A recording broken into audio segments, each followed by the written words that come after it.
Saudações, caros internautas, e sejam bem-vindos a mais um programa a semana. E estamos, mais uma vez, eh, convidamos assim o caro internauta para mais uma vez acompanhar nosso programa e não só comentar, afinal de contas é o nosso principal convidado e o nosso principal comentarista. E vamos para o dia de hoje abordar aqui dois assuntos de interesse social. Um dos primeiros assuntos é exatamente o assassinato do jornalista João Chamus, que deixou a classe jornalística de luto e com um vazio e incomensurável. E também um outro aspecto que vamos aqui abordar é a repetição das eleições. Vamos olhar muito mais naquilo que são os desafios políticos pós-eleitorais. E, desde já, eh, deixa-me dar boas-vindas ao meu convidado, o Dr. Alexandre Chivambo. Mais uma vez, bem-vindo ao programa. Obrigado. Mais uma vez, boa tarde, caros internautas. Boa tarde, caros jornalistas. Bom, estou bem de saúde, embora Pois. com essa notícia chocante da morte do comentador e jornalista. Eu prefiro chamar de comentador e jornalista, não simplesmente jornalista, porque ele Exato. era dual do ponto de vista social das atividades que ele vinha desempenhando. De fato, estamos consternados com esta situação. E muito obrigado. Pois bem, e mesmo para começar o nosso programa, antes de ir para o ponto que é o ponto-chave, vamos mesmo olhando, um breve olhar sobre o assassinato de Chamus, tendo em conta que ele era uma pessoa que tanto contribuiu, uma pessoa que tanto contribuía, né, para a sociedade, para o bem-estar social, e alguns até preferem chamá-lo de defensor dos direitos humanos, alguns até preferem chamá-lo de ativista social, não é? Como é que avalia essa perca do jornalista e comentador João Chamus? Certo.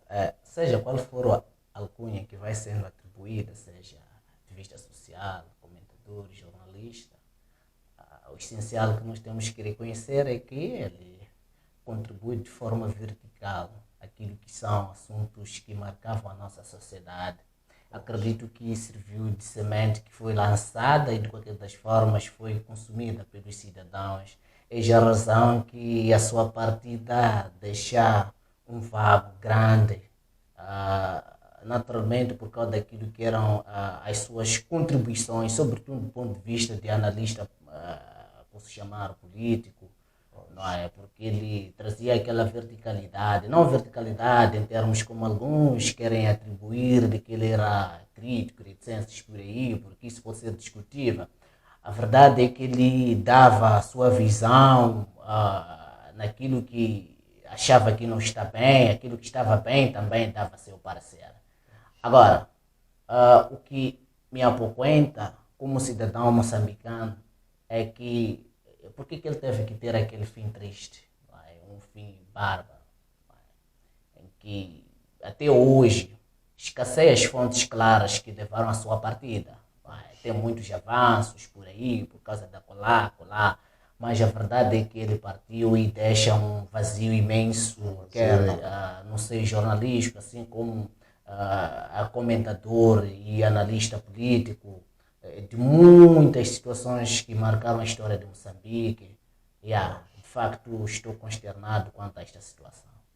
pois bem, e nós também, como a Tombini TV, nos solidarizamos, assim que com a morte do jornalista Chamus e endereçamos as nossas condolências à família e oxalá que a justiça seja feita, não é? Afinal de contas, investigações ainda correm e deixamos que a justiça faça o seu trabalho, as nossas autoridades façam o seu trabalho, porém, lamentamos essa perca, como dizia também o nosso convidado aqui, o Dr. Chivambo. Enfim, nós endereçamos as nossas condolências à família. Eh, para já, nós vamos entrar agora para o nosso tema de pano de fundo de hoje, que é exatamente os desafios políticos pós-eleitorais e com enfoque mesmo para as eleições autárquicas, digo mais na repetição que houve no passado dia 10 de dezembro, não é? Na sequência da contestação ou da anulação dos resultados do dia 11 de outubro. E nós vamos olhar, uma primeira fase, eu gostaria de saber do nosso convidado, de uma forma geral, como é que olha o processo, como processo no seu todo, as condições criadas para a eleição, como é que pode avaliar esse processo de repetição? Bom, estivemos aqui há meses atrás, um mês, expliquei o que era uma eleição, não é? Dei também alguns exemplos daquilo que era a percepção dos partidos políticos quando chega o período eleitoral. Bom, indo concretamente à sua questão, eu estou morto, prefiro assim usar esse termo. Estou muito preocupado naquilo que são as eleições em Moçambique. Não é? Mas por que eu estou preocupado? É que a nossa Constituição da República é clara quanto àquilo que é um Estado de Direito democrático. Está plasmado na nossa lei-mãe que, primeiro, o nosso Estado, o Estado moçambicano, é um Estado de Direito, mas democrático, ou seja, Estado de Direito democrático. Depois, mais adiante, nos artigos 3 e seguinte, avança uma questão de pluralismo eleitoral. Agora, se nós vemos problemas que minam aquilo que é a própria democracia, que custou morte até de pessoas, a busca da democracia, e depois existem impasses para a confirmação daquilo que é um Estado democrático, nós não estamos ali a esta situação.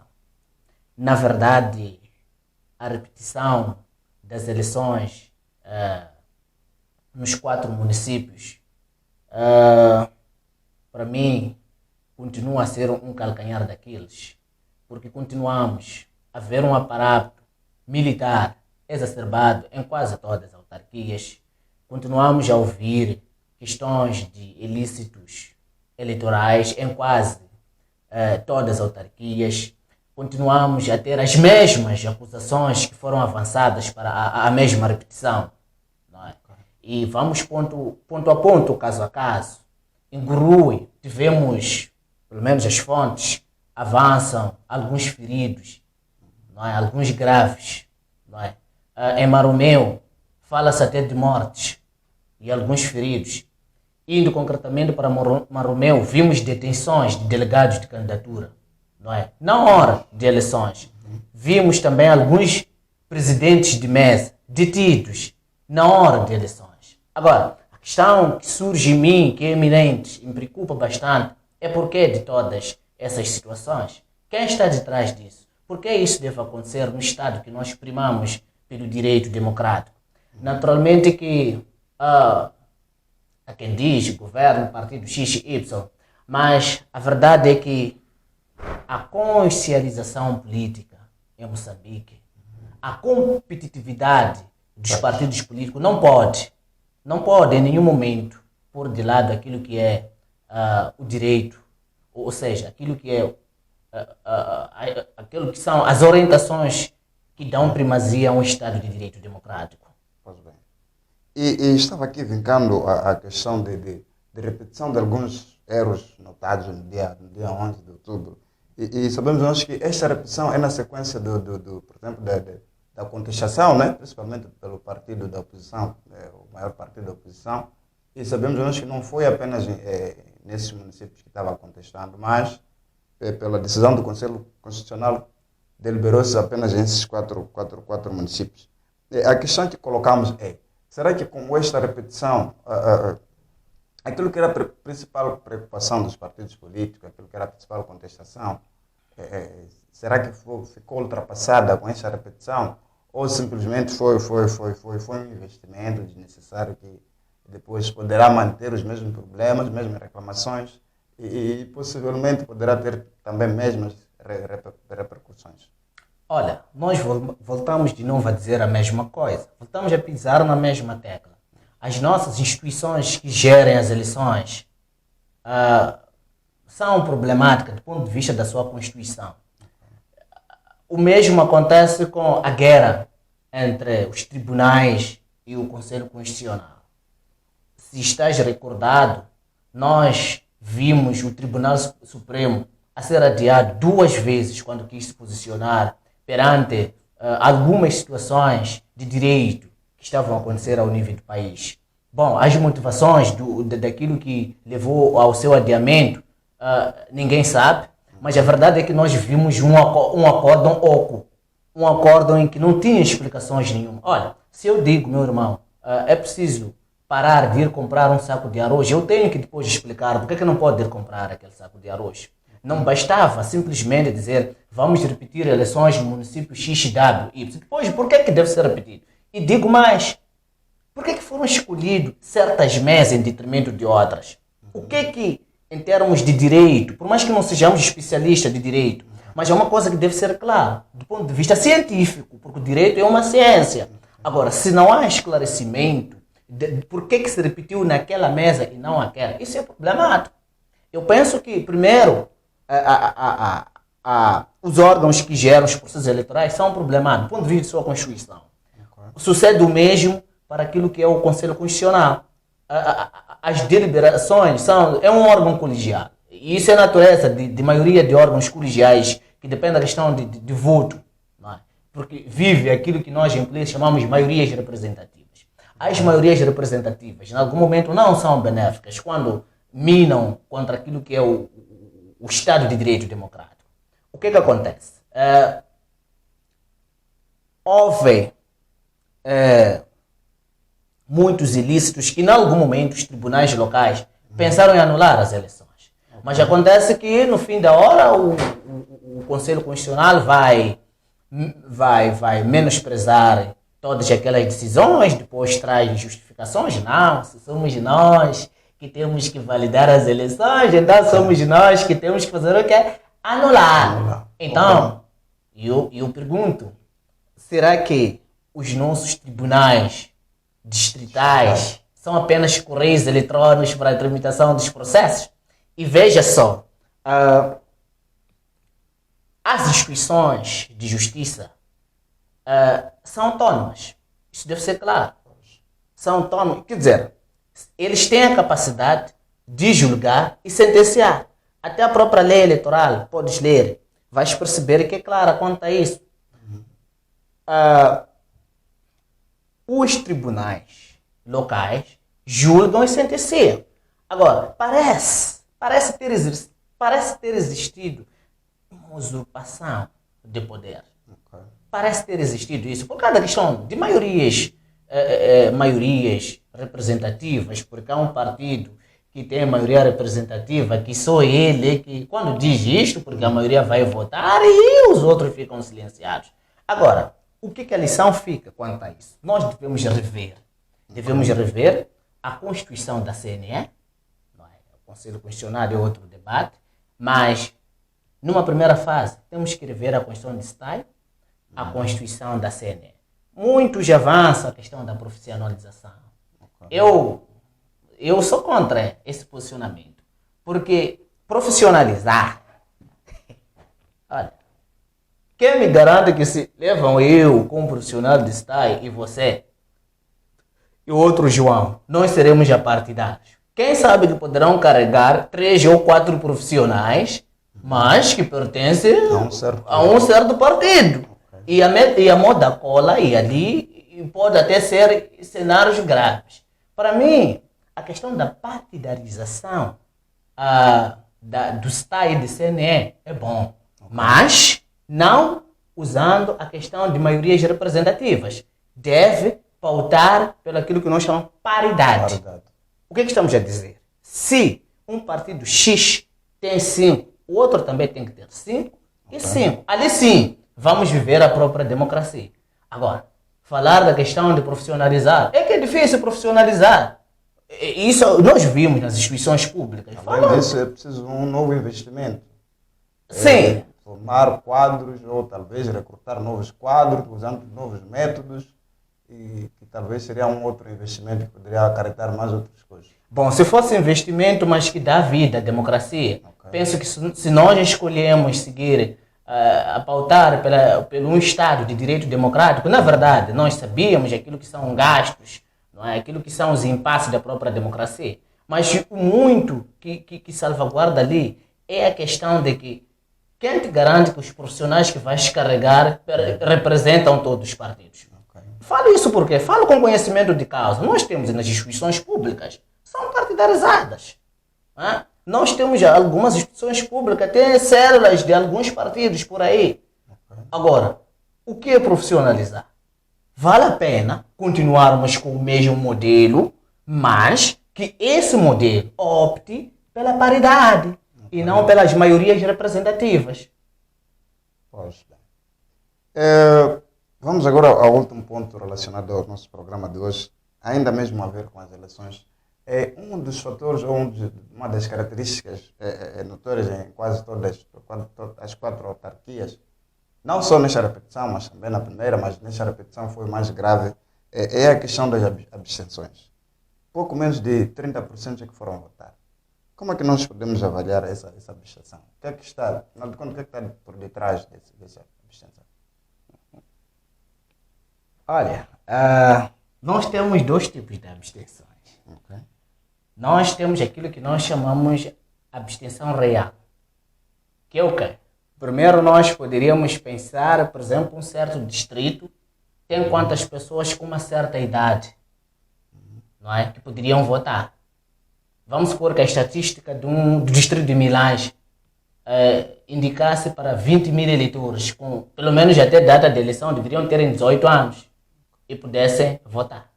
E depois temos também uma outra abstenção, que é a potencial eleitor, que são aquela abstenção em que aquelas pessoas que foram inscritas distanciam-se de exercer o seu direito eleitoral. Agora, por que as pessoas se abstêm? Meu irmão, são várias razões. Se olharmos, eu quero descartar as explicações das narrativas teóricas, de por que as pessoas não votam, aquilo que está escrito, não é, nos livros, não é? Mas eu quero fazer uma olhada naquilo que foram as eleições em Moçambique. Olha, as pessoas, primeiro, eles já não acreditam com os órgãos que gerem as eleições em Moçambique.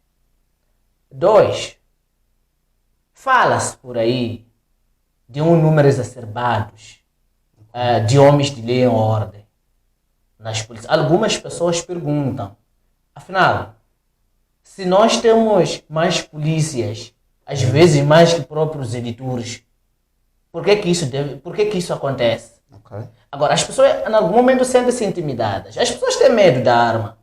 Mas as pessoas têm medo da arma. Veja que você está num sítio onde tem quase que mais ou menos 10% daquilo que é potencial eleitor tem a arma. Isso é problemático. Não é? E veja também, se for já ver uma boa parte das autarquias que teve lugar a repetição das eleições, não houve varredura. Ouvimos sim do Secretariado Central, do STAIC, iríamos remover alguns que se envolveram em listas de reticência. Mas na última da hora, isso não se efetivou. Meu irmão, o que adianta você ter que ir de novo, com a mesma pessoa que se diz que foi quem orquestrou todo aquele problema? Olha, você, as eleições passadas, foste indiciado de ter cometido algumas falcatruas. Depois te confiam de novo. Volta de novo para gerir o mesmo processo. Isso é problemático. No mesmo local. Como se não bastasse. Eu penso que, de forma razoável, os órgãos que geram os processos eleitorais, TAI, CNE, deveriam feito reformas. Reformas em termos do pessoal, não da lei. Reformas em termos do pessoal, pelo menos naqueles locais onde iria acontecer o quê? Os pleitos eleitorais. No mínimo, isso poderia trazer a credibilidade não sei da população. Ok. Agora, pareceu que só foi uma coisa para se cumprir, que nós, vamos repetir as eleições, mas já seja o que for, as eleições decorreram. E digo mais, houve muita violência. Ok. Depois avançou-se a questão de que não, a população é porque desafia a autoridade. Como é que a população não vai desafiar a autoridade se eles começam a ver que a mesma pessoa que foi indiciada daquela vez está aí, é a mesma pessoa que está a gerir o processo eleitoral? E digo mais, me parece, não é me parece, a lei eleitoral estabelece uma coisa clara. Qual é o distanciamento da mesa de votação e o posicionamento do polícia? Ok. Olha, em algumas mesas, ou boa parte das mesas, se for já fazer alguns vídeos que nós tivemos acesso pela mídia, assim como pelas redes sociais, deu para perceber que o polícia parece que o trabalho dele naquele dia de votação é organizar a bicha. Ok. Eu não sei se de verdade o trabalho de polícia no dia de votação é ter que organizar a bicha. Não sei. Mas, pelo menos o que eu li, é que ele deve ser chamado para suprir uma ilicitude. Se existir aquilo que é o incumprimento da ordem, a questão da violação daquilo que é a tranquilidade pública, naturalmente, ele pode ser convidado. Mas as imagens que nós tivemos não dizem isso. Então, essas e outras coisas, como a questão, por exemplo, que tem a ver com a transparência do próprio processo eleitoral, mina aquilo que é a credibilidade, não sei, do eleitor. Ele começa a ver que parece que está a gastar seu tempo. Aquilo que nós chamamos de voto inútil. Não é? Você vota, depois teu voto não tem significado porque na última da hora vais ouvir uma outra coisa. Não só. Eu penso que é necessário também começar a existir uma consonância aqui. Nós vimos a dada hora, a partir do XW está a avançar naquele. Mas de manhã houve-se um outro resultado. Isso é problema. Sim, entendemos que não é responsabilidade da mídia avançar com os resultados. Não é? Mas ele é um foco. Ele só visualiza e dá a conhecer os eleitores. Temos aquilo que chama-se de apuramento parcial. Sim. Né? Paralelo, parcial, uma coisa assim. Agora, é problemático quando você acompanha a partir da mídia. A partir do João, parece que está avançado. Mas de manhã, até 5 horas, já está a perceber que há um vencedor.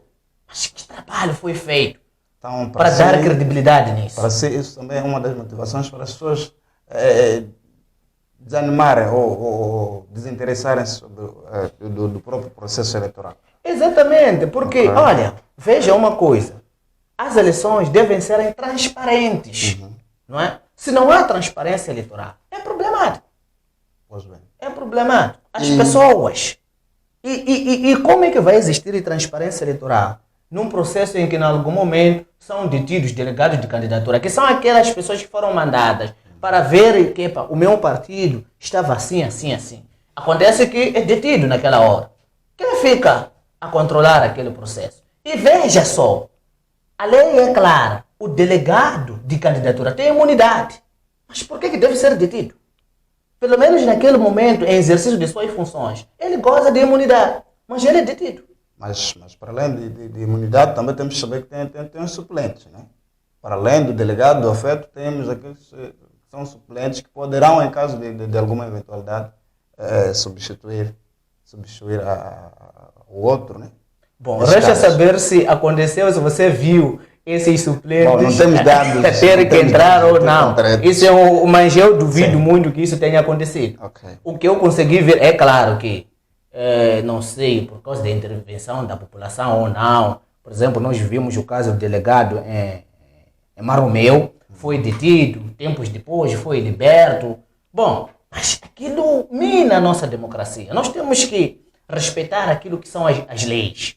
E temos casos também de delegados que recusaram-se a fazer o trabalho. Por exemplo, na Calapor, algumas mesas de delegados, os coordenadores tinham, nas mesas, tinham ali elementos incompletos. Sabe por quê? Eu penso que isso deveu-se à questão do aclaramento do próprio acordo. Okay. O que a oposição em Nacala clamava é por que foi escolhido aquela mesa e não aquela. Entende? Okay. Olha, eu penso que o acordo deveriam trazer um fundamento. Olha, nós entendemos que a mesa X é que deve avançar para a repetição por causa daquele mais aquele cenário. Então, as mesas X e W, no nosso entender, estão nesta mais aquela situação. Mas no fundo do túnel, o que acontece? Só se diz, parece uma espécie só de um sorteio. Não, ali vamos se repetir mesa João mais mesa W. Não, ali vai se repetir mesa Carlos mais Maromeu. Isso é problemático. É preciso que haja fundamento. Até em algum momento se calhar, o Conselho Constitucional pode ter sua razão, mas peca, porque não fundamenta. A partir do momento que não traz fundamento, é problemático. Deve aclarar. É por causa disto, mas aquilo, porque é ciência. Aqui nós não somos especialistas em direito, mas você, como qualquer ciência que se faz, deve ter fundamento. Se não tem fundamento, é oco, é vazio, não tem nada. Agora, tem aqui umas duas questões que gostaria de fazer, talvez. Quanto ao dia marcado, essas eleições repetem-se num domingo, e também temos a questão das habituais propagandas ou campanhas eleitorais que, pela natureza da própria eleição, que era a repetição, depois do tempo previsto pela lei, não permitiu muito tempo de divulgação do próprio pleito. Será que as pessoas tinham consciência dessa repetição, ou talvez esse dia, será que não teve um impacto negativo na aderência dos próprios eleitores? Eu prefiro dizer que o dia não tem nada a ver. Para mim, simples porque as pessoas, sobretudo essas eleições autárquicas, aqui no distrito de Milães, sempre foram acompanhados passo a passo. As pessoas sempre estavam de olho aberto, estavam de tímpano aberto para perceber o que poderia se dizer. Agora, o dia para mim não teve muita influência. Também porque se formos a descer ao nível doméstico, vou falar de Milães, boa parte das populações são do sétimo dia. E sétimo dia reza de uma forma formal. No sábado, domingo, aquelas igrejas do domingo, boa parte delas alinham-se a questões políticas, são mais preocupadas em entender a política. Acredito que boa parte de crentes que vão no domingo e outros também que provavelmente tenham ido na sexta-feira e no sábado, estiveram lá, poderiam até ter estado lá. Mas o que eu posso perceber não é questão de dia, são convulsão política, não é? O cenário, a forma como decorrem as eleições em Moçambique é problemática. As pessoas já não acreditam, não é? Nas eleições. Eles veem eleições como gastar tempo, como uma coisa que só até vale a pena estar em casa a pastar boi ou a ir na machamba. Porque no fim da hora acontece que eles pensam que já há vencedores. Não é? Eu tenho conversado com pessoas ali. Eu disse, nós só vamos votar, mas já nós temos vencedores. Temos pessoas que, no fim da hora, o que acontece é que um partido X vai ganhar eleições. É claro que esse tipo de pensamento é problemático. É problemático por afluir as mesas de votação, exercer aquilo que é seu direito. E digo mais, se eles acham que o governo alguma coisa não está bem, deveria ser revisto, é que se reve através do voto. Então, quando você se abstém, naturalmente, você está fazendo nada. Você está fazendo nada. E isso tem um preço grave a pagar como um cidadão. Agora, o dia como tal, mesmo se fosse segunda, mesmo se fosse terça, eu penso que mudaria em nada. E a questão da propaganda? Também dos agentes cívicos, parece que não tiveram muito tempo para divulgarem a repetição. Bom, nós estamos na zona autárquica. Se fosse que estamos a falar de eleições gerais, eu poderia alinhar muito questões de propaganda, tendo em conta que as pessoas nas zonas recônditas, não é, deve-se de informação. Mas aqui na zona autárquica, eu já ouvi pessoas naquele período mesmo, quando até eu, antes de ter acórdão, vi pessoas já comentar, Milães vai repetir eleições, Guru vai repetir eleições. Quer dizer, as pessoas já acompanham passo a passo as questões eleitorais. Para mim, a questão não tem muito a ver com porque houve déficit de propaganda ou questões de campanha. Para mim, isso não é. É a forma como ocorrem as eleições em Moçambique. Isso desmotiva o eleitor. Pois bem, temos muitos assuntos a discutir, mas, feliz ou infelizmente, o nosso programa vai ter que parar por aqui. E Assim, caro internauta que nos assiste desde o início deste programa, nós queremos endereçar a si o nosso muito obrigado, a nossa gratidão e convidamos a si a comentar os nossos programas e a dar o seu ponto de vista e continue também seguindo os nossos programas, as nossas páginas, que são o YouTube, assim como o Facebook, Instagram, somos a Tumbini TV e este é o programa A Semana. E assim, ao nosso caro convidado, nós desde já também renovamos o nosso agradecimento e a casa está sempre aberta e volte sempre e até a próxima.